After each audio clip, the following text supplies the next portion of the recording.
सही कहा है किसी ने कि बीते कल का अफसोस और आने वाले कल की चिंता, ये दो ऐसे चोर हैं जो हमारे आज की खूबसूरती चुरा लेते हैं। इस कहानी को ध्यान से सुनिएगा क्योंकि ये कहानी आपकी ज़िंदगी को बदल कर रख देगी। और इससे पहले कि आप इस कहानी में डूब जाएं, ऐसे ही मोटिवेशनल वीडियो के लिए आप मेरे चैनल स्पार्क टीम मोटिवेशन को सब्सक्राइब कर लें। और वीडियो अच्छी लगे तो लाइक करें, कमेंट करें और शेयर करें। चलिए बिना किसी देरी के शुरू करते हैं ये कहानी। गांव में रहने वाला एक नौजवान लड़का पुरानी बुरी यादों को ना भूल पाने और एक ही चीज़ को बार बार सोचने की आदत से परेशान था। अगर कोई उसे कुछ कह देता या फिर उसके साथ में कुछ हो जाता तो वह उस घटना के बारे में पूरे दिन सोचता रहता। वही बात हर समय उसके दिमाग में घूमती रहती।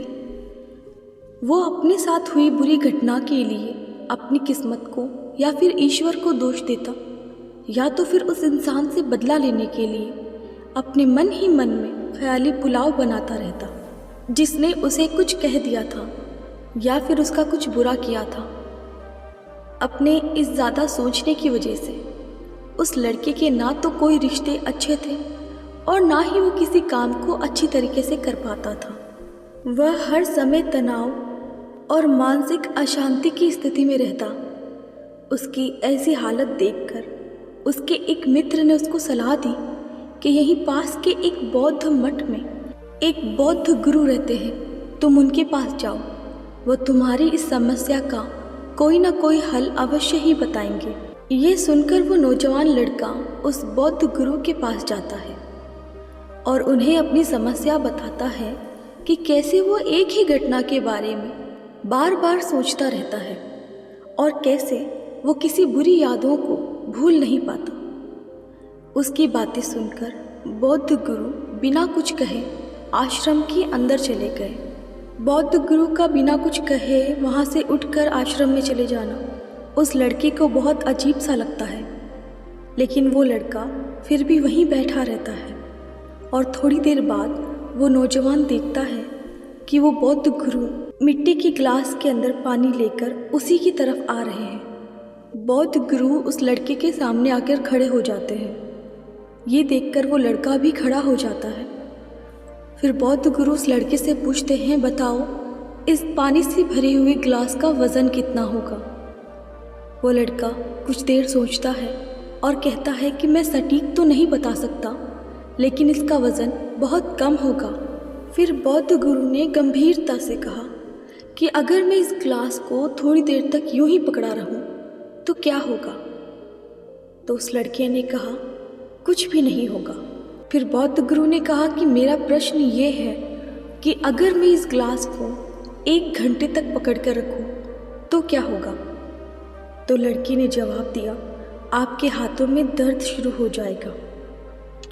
फिर बौद्ध गुरु ने कहा, अगर मैं इस ग्लास को पूरे दिन ऐसे ही पकड़ कर रखूं तो क्या होगा। ये सुनकर उस नौजवान लड़के ने गंभीरता से कहा कि आपके हाथ में भयंकर दर्द शुरू हो जाएगा, आपकी मांसपेशियों में तनाव शुरू हो जाएगा, आपका हाथ सुन्न पड़ जाएगा और यहाँ तक कि आपके हाथ पे लकवा आ सकता है। बौद्ध गुरु ने कहा कि बहुत बढ़िया, लेकिन एक बात बताओ, इस दौरान ग्लास का वज़न बढ़ा। लड़की ने जवाब दिया, बिल्कुल नहीं। तो बौद्ध गुरु ने कहा कि फिर भयंकर दर्द और मांसपेशियों में तनाव क्यों आया। तो लड़के ने जवाब दिया, काफ़ी समय से पकड़े रखने की वजह से। तो बौद्ध गुरु ने कहा, इस दर्द से छुटकारा पाने के लिए मैं क्या करूं। तो लड़के ने जवाब दिया, इस ग्लास को नीचे रख दीजिए। बौद्ध गुरु ने कहा कि बहुत बढ़िया। अब सुनो, जीवन की परेशानियां भी कुछ इसी प्रकार होती हैं। इन्हें कुछ देर तक अगर अपने दिमाग में रखो तो लगने लगता है कि सब कुछ सही है। इनके बारे में कुछ सोच लो तो ये तुम्हें पीड़ा देगी, और अधिक सोचोगे तो ये तुम्हें अशांत और पागल कर सकती है और तुम कुछ नहीं कर सकते। बौद्ध गुरु ने उस लड़की की तरफ इशारा करते हुए कहा कि अपनी जीवन की पिछली घटनाओं और गलतियों के बारे में सोचना ज़रूरी है, लेकिन उससे भी ज़्यादा ज़रूरी है उन गलतियों से सीख कर आगे बढ़ना। और अगर तुम एक ही बात को पकड़कर बैठे रहते हो तो ये भी तुम्हारे जीवन में उस ग्लास की तरह दर्द पैदा कर देगा। तुम अगर आज भी अपने अतीत को लेकर बैठे रहते हो तो यह आज भी तुम्हारे हाथों से निकल जाएगा और फिर तुम्हें इसके लिए भविष्य में पश्चाताप करना पड़ेगा।